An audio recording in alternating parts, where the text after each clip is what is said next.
Darah tinggi itu, Bapak sekalian, sampai kiamat juga dengan pola kayak begini, nggak selesai gimana? Ya mie instan tuh Anda pernah lihat berapa banyak kandungan garamnya? Kita nggak bahas itu, padahal ngobatin darah tinggi sedikit kalau kita mau buka mindset. Minum air kelapa, tapi nggak makan yang bermasalah tadi, mulai rutingan puasa, turun darah tingginya. Sesimpel itu coba sebenarnya. Itu Pak Bu, konsisten aja kayak begitu, itu banyak sekali penyakit bisa hilang.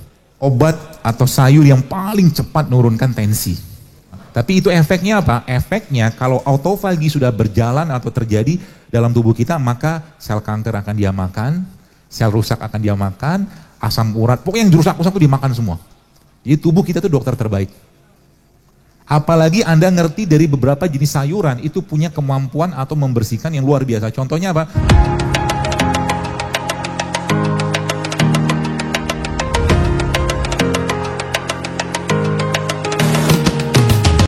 Saya kemarin dapat satu hasil lab dari seorang teman dokter juga. Anak umur 7 tahun Pak Bu, kena psoriasis.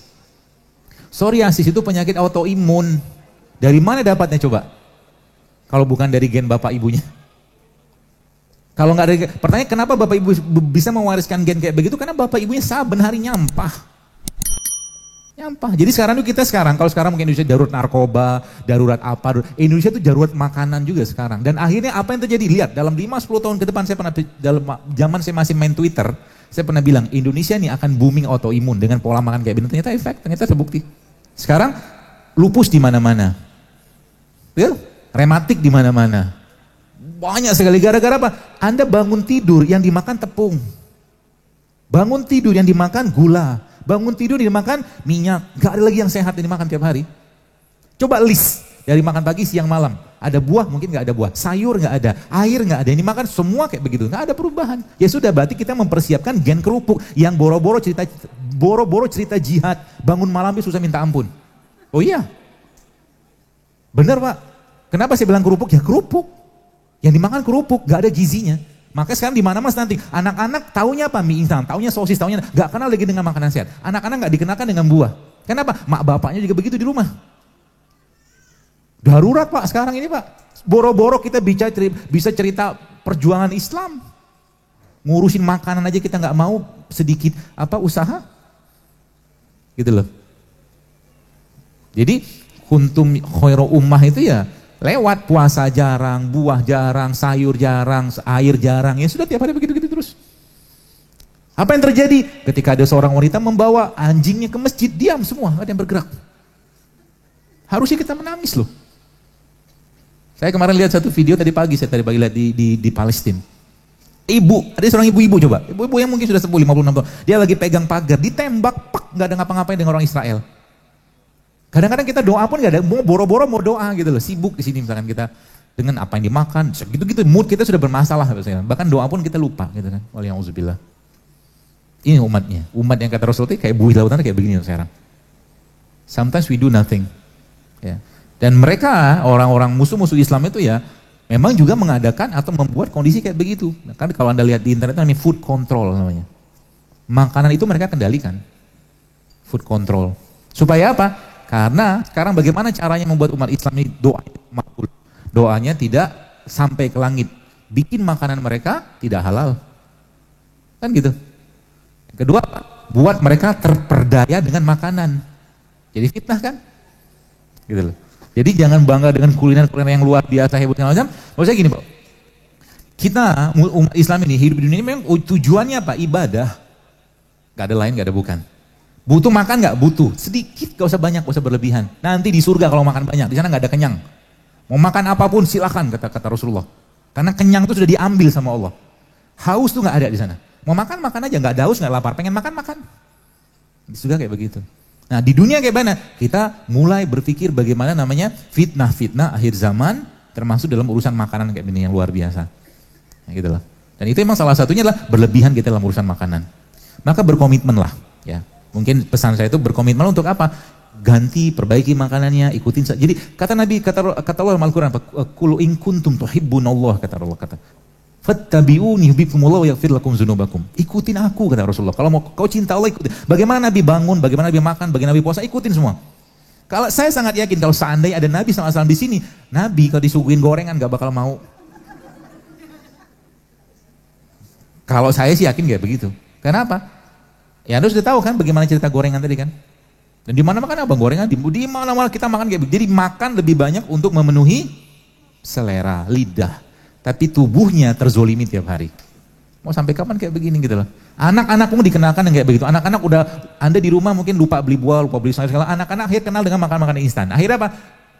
Lagi Indonesia bencana, dikasih bencana lagi. Gak usah disebut mereknya. Mie instan lah. Ya, gitu. Jadi siap nggak kita berubah? Ya, Anda nggak siap pun kalau dalam bahasa dakwah tuh nggak baper. Anda mau berubah silakan, toh juga akan bertanggung jawab di hadapan Allah nanti. Gitu lah. Kalau mau berubah, yuk kita berubah bareng-bareng. Kita bantu pemerintah, kita bantu dokter. Kasihan dokter Pak Bu. Kenapa kasihan? Gak habis-habis penyakitnya zaman sekarang. Kenapa? Hulunya nggak diurus. Betul nggak? Darah tinggi itu, Bapak sekalian, sampai kiamat juga dengan pola kayak begini nggak selesai gimana? Ya mie instan tuh Anda pernah lihat berapa banyak kandungan garamnya? Kita nggak bahas itu, padahal ngobatin darah tinggi sedikit kalau kita mau buka mindset, minum air kelapa, tapi nggak makan yang bermasalah tadi, mulai rutingan puasa turun darah tingginya. Sesimpel itu coba sebenarnya. Tapi faktanya apa? Ya, lagi-lagi faktanya kita begitu luar biasa memanjakan lidah, tapi kita luar biasa menzolimi perut. Yuk berubah gitu kan. Indonesia 140 miliar uang untuk beli obat TBC setiap tahun. Padahal kalau kita sedikit mau melirik, Pak Bu, kunyit itu ketemu jahe, ketemu serai, ketemu jeruk nipis itu sudah bisa kalau dia mencoba apa ya, dengan pelan-pelan itu bisa juga jadi obat TBC. Nah itu proven, terbukti juga sebenarnya.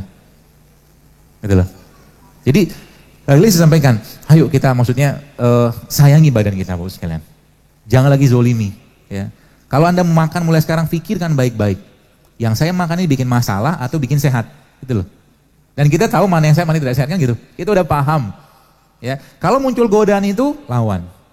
Nah, habis ini kan bisa semangat nih nanti. Pulang sini kan semangat. Woi, datang ke pasar, sayur, buah gitu kan. Baru saja begitu ada WA masuk, yuk baksoan yuk gitu kan. Apa yang harus dikerjakan? Lawan. Saya sudah tidak baksoan lagi. Saya sekarang bermazhab sayur dan buah. Oh iya, mazhab sayur buah. Itu efeknya luar biasa Pak Bu ke depannya. Ya. Bahkan ada penelitian yang saya pernah baca di internet itu ternyata dalam 3 bulan ketika seseorang mengubah makanannya menjadi sayur dan buah organik seperti itu ternyata ekspresi gennya bisa berubah. Sampai kayak begitu coba, dahsyatnya. Kenapa? Antioksidan itu ada pada mereka. Dan Indonesia punya harta karun yang luar biasa. Kita dijajah Belanda gara-gara apa? Gara-gara beliau ini loh. 350 tahun mereka cari beginian. Ya. Tapi sayangnya, ya tadi kita belum banyak ingat. Dan inilah softwarenya kita. Jadi buat sekalian, jangan tanya sama saya, kunyit itu aman. Allah yang ciptakan, dan kita dari zaman dulu makan kayak begini enggak juga seember sekali sehari kan. Paling seruas 2 ruas enggak ada masalah. Ada yang bilang kunyit bikin kering, ya kalau ente minumnya seember bikin kering rahimnya. Pakai jurnal lagi kasih ke saya, ya silakan aja. Toh buktinya apa? Lihat bapak ibu-ibu yang dulu masih edisi lama gitu kan, yang Pentium 1, Pentium 0,5. Yang edisi lama. Anda makan kunyit begini anaknya malah banyak, betul? Karena memang dia bikin rahim subur dalam jumlah tidak berlebihan, gitu. Jadi kita kaya Pak Bu, Indonesia itu kaya dengan begini-beginian, ya. Ada lagi namanya seledri, ini seledri nih. Seledri nih Pak Bu, obat atau sayur yang paling cepat menurunkan tensi, cepat banget. Dan kalau Anda tidak suka makan dia kayak begini, bikin sup, makan sayurnya, selesai. Jadi tidak mungkin seledri kalau di jus kan kurang enak. Rasanya kan, boleh sih Anda campurkan dengan apel boleh. Tapi kalau nggak suka, campurin ke makanan. Maka kalau saya biasanya kalau pulang ke rumah orang tua, saya biasa minta bikinin kayak semacam apa itu ya, pindang seperti itu. Itu kalau saya makan pindang, biasa saya cari ikan sungai yang tidak diternak, yang ditumbuh alam. Kuahnya kan pasti ada kunyit, pasti ada lengkuas, pada serai kan gitu kan. Kuahnya saya minum, karena kuah tuh obatnya gitu loh. Dosa pakai nasi. Jadi sekarang mulai kalau nanti malam Bapak Ibu masih makan nanti malam. Makan itu paling baik kapan? waktu matahari terbit dan sebelum matahari tenggelam. Itu sebabnya Rasulullah SAW ketika habis Isya beliau tidur, nggak makan lagi. Bisa itu tidur karena malam waktu istirahat, badan itu istirahat. Jadi kalau mau makan sebelum matahari tenggelam. Karena hormon kita waktu matahari tenggelam dan matahari masih ada itu beda kerjanya. Ya, kalau siang itu masih simpatik yang bekerja namanya. Kalau malam sudah parasimpatik. Ya, maka malam bukan waktu yang tepat untuk makan. Kalau Anda tetap malam pengen makan, maka pilihannya balik-balik lagi, kalau nggak buah sayur. Kalau nggak, penuhin kulkasnya dengan pare. Jadi waktu Anda lapar, lihat kulkas pare nggak jadi makan, tidur lagi, udah lebih baik begitu. Nggak ada pilihan kan? Gitu ya. Jadi malam-malam gak usah banyak-banyak makan. Ya. Terus pagi-pagi, jadi makan tuh kapan? Sebenarnya kalau sudah ngerti polanya, makan sekali sehari itu cukup. Udah ngerti polanya. Tapi sekali makan berkualitas. Itu kata kuncinya. Sisanya nanti, katakanlah ini siang nih, ini ada pagi, ini malam. Kan gitu. Maka, kalau kita cuma makannya sekali sehari aja, tapi berkualitas gitu kan, apa yang terjadi? Yang terjadi, ini kan kita nggak makan. Sebelah sini kalau makan pun buah sayuran atau lebih banyak sayuran. Yang sayuran itu tidak terlalu banyak kalorinya. Seratnya tinggi. Otomatis tubuh akan terkondisikan terus untuk apa? Untuk dalam kondisi tanda kutip lapar. Kalau lapar itu muncul, sekarang maka tubuh akan memakan sel-sel yang rusak yang dikenal sebagai autofagi. Autofagi itu bisa muncul kalau kita lapar. Jadi kalau Anda pengen turun berat badan, laparnya dilamain.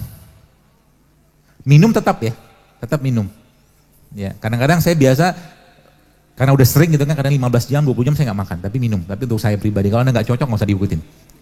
Ya tidak semua orang sama. Tapi itu efeknya apa? Efeknya kalau autofagi sudah berjalan atau terjadi dalam tubuh kita, maka sel kanker akan dia makan, sel rusak akan dia makan, asam urat, pokoknya yang rusak-rusak itu dimakan semua. Jadi tubuh kita itu dokter terbaik. Apalagi Anda ngerti dari beberapa jenis sayuran itu punya kemampuan atau membersihkan yang luar biasa. Contohnya apa? Golongan cruciferous namanya. Golongan cruciferous itu contohnya brokoli. Jadi brokoli kemudian asparagus itu sayuran-sayuran yang kalau kita makan, kita rebus sedikit ya, kita steam sedikit, itu dia bisa membantu proses detox di badan kita.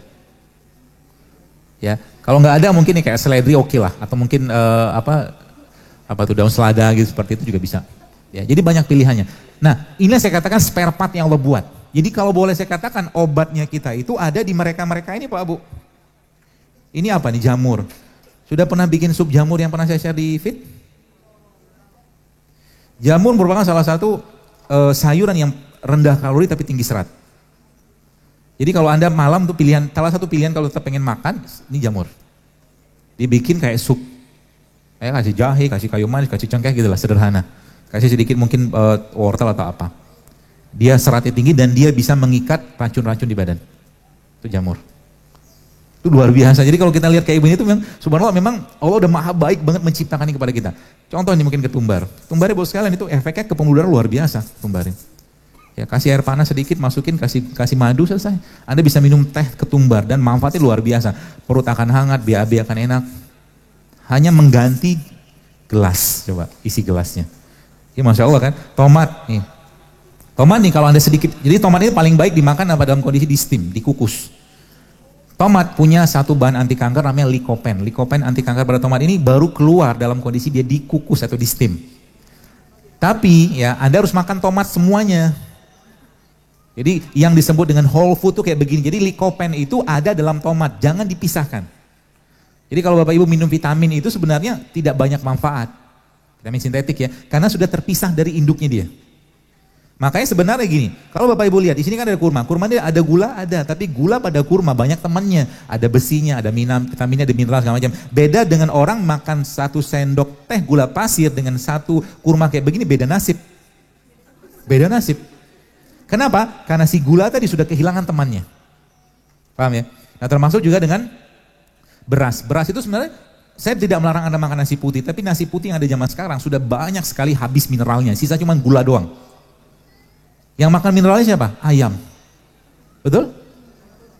Ayam kampung kan biasa dikasih begitu, bekatul, sekam gitu kan. Makanya ayam gak kena DM. Diabetes. Ya, seperti itu. Jadi mulai kebayang Ibu sekalian, dan cara termudah yang lain ya Ibu sekalian. Ada satu cara untuk kita mendapatkan manfaat yang baik dari satu produk ciptaan Allah. Jadi kalau Bapak Ibu lihat semangka di sini ya. Jadi semangka ini dari mulai kulit hijaunya, ini semangka nggak ada biji nih. Salah panitia beli. Nggak ada biji kan? Gimana tumbuhnya? Ya. Jadi sebulan ini semangka yang benar, semangka yang masih Shiratal Mustaqim, jalan yang benar gitu kan. Jadi semangka Bapak sekalian, dari mulai kulitnya, bagian putihnya, merahnya sampai bijinya semua bermanfaat. Jadi makan semangka itu paling baik semuanya. Tapi kita kan nggak lazim kan makan semuanya, karena semua bagian pada semangka itu baik, termasuk pisang juga sama. Pisang itu semua bagiannya baik, kulitnya juga. Ada risetnya justru malah menyebutkan bahwa pisang yang paling baik itu pisang yang overripe. Overripe itu yang sudah titik-titik hitam. Itu pisang yang sudah ada anti kankernya. Ya. Nah, paling banyaknya si bahan anti kanker atau serotonin, tapi serotonin itu paling banyak ada pada daging yang tadi pada pisang yang sudah bertitik-titik hitam, dan yang nomor 2 paling banyak itu ada pada kulitnya. Jadi pisang itu bukan Anda bisa bikin smoothies, jus pisang. Dipotong ujungnya yang keras-keras itu, nanti dicuci sebentar, cari pisang kampung, jangan pisang yang kinclong. Pisang kampung itu kan dia tumbuh alami. Ya, itu nanti di blender ya sama kulit-kulitnya, bisa untuk makan bayi. Kasih kurma, kasih garam sedikit, jadi. Ya, nah, bagaimana cara kita bisa mendapatkan makanan seperti ini secara baik, maksudnya secara sempurna? Maka jawabannya adalah, ya, biarkan dia larut dalam pelarut yang paling mudah, namanya apa? Air. Maka semangka kayak begini, kalau Anda pengen makan, tanda kutip, makan kulitnya, makan bijinya, makan dagingnya, maka cemplungin aja ke air. Jadilah namanya infus water. Jadi infus water itu manfaatnya luar biasa sebenarnya. Ada sih beberapa yang tidak sepakat, ya silakan saja, tapi faktanya yang dapatkan manfaat justru sangat banyak. Ya. Dan tidak hanya kita pakai buah, kita juga bisa pakai rimpang kayak begini. Ya, rimpang nih isinya nih. Ada kayu manis, ada serai, ya. Anda minum 1 gelas air biasa dengan air rendaman kayak begini, itu beda Bu reaksi ke badannya. Coba aja kalau mau cobain. Ya. Air putih seperti ini paling cuman bisa menghidrasi, membuat badan kita lebih lancar buang air kecilnya. Tapi kalau kayak begini, nanti pencernaan kita akan lebih membaik. Kalau pencernaan sudah membaik, maka sudah saya jelaskan di awal tadi, 80% imunitas kita ada di mereka. Jadi pernah saya bilang kan waktu saya sempat bikin di feed, saya bilang bikin selang-seling, hari ini the rule of 3, hari ini buah, besok rimpang, besok sayur. Coba baca lagi, ada tuh the rule of 3. Ada baca Bu? Boleh dipraktekin? Ya, itu jadi the rule of 3. Jadi hari ini buah, besok sayur, besok lagi rimpang, atau selang-seling seperti itu. Itu efeknya luar biasa. Dan prosesnya biasanya yang saya tahu dari guru saya, itu untuk mendapatkan atau bahan ini keluar dengan baik, itu rata-rata 6 jam baru kita dapatkan, 6 jam. Dan adakah begini dicontohkan Nabi? Ada, Nabi tapi pakai kurma kering ya, yang kita sebut dengan nabis itu, air rendaman kurma. Kemudian pada 12 jam dia sudah mencapai titik maksimalnya, jadi jangan direfill lagi, buang aja ya, jadi buahnya dibuang ya. Mau pakai masker juga boleh, bisa buat masker gitu. Jadi ini air kayak begini efeknya luar biasa ya. Dan yang paling luar biasa sebenarnya bukan hanya ini, yang paling luar biasa kita meng-creating habit, kita menciptakan habit, itu yang luar biasa. Saya senang beberapa teman-teman yang laporan ke saya gitu kan, yang sempat saya baca dan tidak saya reply, di kantornya mereka sudah mulai mengubah pola-pola makannya seperti itu. Jadi snacknya juga udah mulai diubah. Itu Pak Bu, konsisten aja kayak begitu, itu banyak sekali penyakit bisa hilang. Hanya dengan mengubah hal sederhana kayak begitu. Karena selama ini kan kita kalau di kantor, misalkan di kantor atau mungkin ada di pekerjaan gitu kan, pagi-pagi sudah disuguhin teh manis. Bisa diganti nggak? Bisa. Minta bikin teh serai kan apa susahnya? Atau teh ketumbar, atau minum air putih lebih baik. Ya, snacknya diganti dengan apa? Buah. Ya, yang kukus-kukus, rebus-rebus. Kalau nggak ada snack yang kiber itu, nggak usah snack juga nggak apa-apa. Kan judulnya kita mau makan siang. Ya, ibu-ibu hamil itu kan kenapa bisa melentung-melentung badannya? Karena kebanyakan karbohidrat yang masuk. Tepung kebanyakan, gula kebanyakan, akhirnya ya sudah berlebihan berat badan selama kehamilan. Gitu loh. Jadi ingat sekali lagi, it's not fat that makes you fat. Bukan lemak yang membuat kita berlemak, but it's sugar. Tapi gula. Dan gula musuhnya kita sekarang. Kalau kita sudah mulai sedikit katakanlah berubah kayak begini, maka kita nggak perlu impor gula. Ya kan? Anda bayangkan berapa banyak kos yang kita bisa irit Pak Bu, kalau seandainya kita mengubah kebiasaan ini. Jadi siap berubah nggak? Niatkan bukan karena saya, bukan karena kajian ini, tapi karena Allah. Ya Allah, saya pengen punya badan yang lebih baik untuk bisa beribadah kepadamu lebih baik. Dan kalau sudah sehat Bapak sekalian, kalau sudah sehat maka naikin ketaatannya. Dulu misalkan belum sehat, belum dapat hidayah, sekarang udah sehat, katakanlah pola-pola ngajinya dibanyakin, sedekah dibanyakin, duha dibanyakin, tahajud dibanyakin misalkan, gitu loh. Sehingga nanti kita dapat bonus banyak dari Allah. Semua yang kita kerjakan, yang orang lain tidak kerjakan, maka akan ada bonus lebih. Contoh gini ya, pemahamannya gini, Anda punya uang 50.000, akan gampang banget Bapak Ibu sekalian ngencelengin di kotak sekarang, misalkan. Tinggal cemplungin kan? Tapi beda ceritanya, Anda punya uang 50.000 terus Anda keliling, lihat orang susah, Anda kasih sendiri dengan tangan, itu beda pahala di mata Allah. Itu maksudnya. Do something that people do not do. Lakuin apa yang orang lain tidak kerjakan. Nanti bonusnya banyak dari Allah. Orang makan pagi-pagi sarapan bubur ayam, ya saya sekarang makannya buah. Gak apa-apa. Nanti badannya enggak, itu akan menghilangkan ngantuk, menghilangkan mood yang bermasalah, coba aja. Banyak banget menang banyaknya kita kalau bahasa saya. Banyak sekali. Ya. Mulai dari penyakit ya, kalau berat badan mah itu pasti dapat lah. Gak usah khawatir yang ibu-ibu yang mbak rembulan ini. Turun nanti berat badannya. Ya. Dan istiqomah. Istiqomah maksudnya apa? Anda harus cari teman-teman yang sekufu. Benar. Apalagi kalau seandainya belum kuat imannya. Baru juga kayak begini, nanti malam yuk nasi gorengan yuk gitu kan. Macam-macam godaan muncul. Ya kalau sama saya sih nggak mau gitu kan. Kadang-kadang misalkan saya pulang disanguin kayak kue-kue gitu ya, saya terima tapi saya tidak makan. Karena memang adab kita begitu. Di depan makanan jangan dicela. Rasulullah SAW mengajarkan kalau depan makanan beliau puji tidak, cela tidak. Kalau mau makan silakan makan. Kalau sekarang Anda sudah tahu misalkan nasi ini nggak sehat, di depan makanan ini tadi kata dokter Zaidul nggak sehat, nggak boleh. Tetap itu rezeki, ya nggak boleh dicaci. Ya, kalau nggak mau makan nggak usah makan, tapi kita ngerti ilmunya dulu. Itulah. Kalau sudah ngerti ilmunya balik-balik lagi kita berharap nanti ke depan semakin banyak yang bikin warung sehat, jajanan sehat. Dan caranya itu insya Allah sekarang dengan teknologi ya banyak sekali Bu sekalian, ya banyak yang kita bisa optimal.